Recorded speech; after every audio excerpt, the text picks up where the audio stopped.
consommateur a pris le pouvoir, on le dit souvent, parce qu'il a la capacité, grâce à Internet, de s'informer, de se renseigner et donc d'avoir un niveau d'information qu'il n'avait jamais avant. Et donc, ce faisant, il nous impose nous aussi à nous adapter à ce pouvoir qu'a pris le consommateur. Finalement, les distributeurs ont toujours besoin d'avoir un pas d'avance finalement sur le consommateur presque.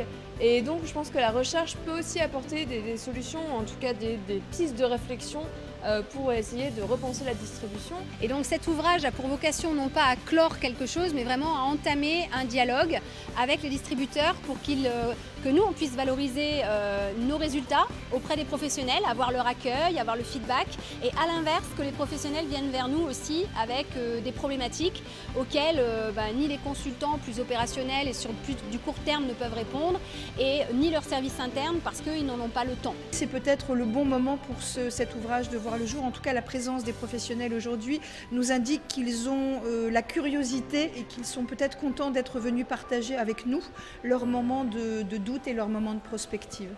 En tant que spécialiste du marketing, je trouve que cet ouvrage fait un décalage intéressant sur la dimension sociologique et fait le lien entre la société et en effet le marketing de la consommation. J'ai trouvé aussi que c'était très juste, qu'effectivement il faut vraiment que les gens s'ajustent. On regarde un petit peu ce qui se passe dans le marché. La particularité de la période, c'est vraiment de remettre en cause un certain nombre de dogmes et donc une nécessité absolue d'être capable de s'adapter pour comprendre les évolutions du monde et les anticiper. C'est le type de bouquin qui fait réfléchir les gens.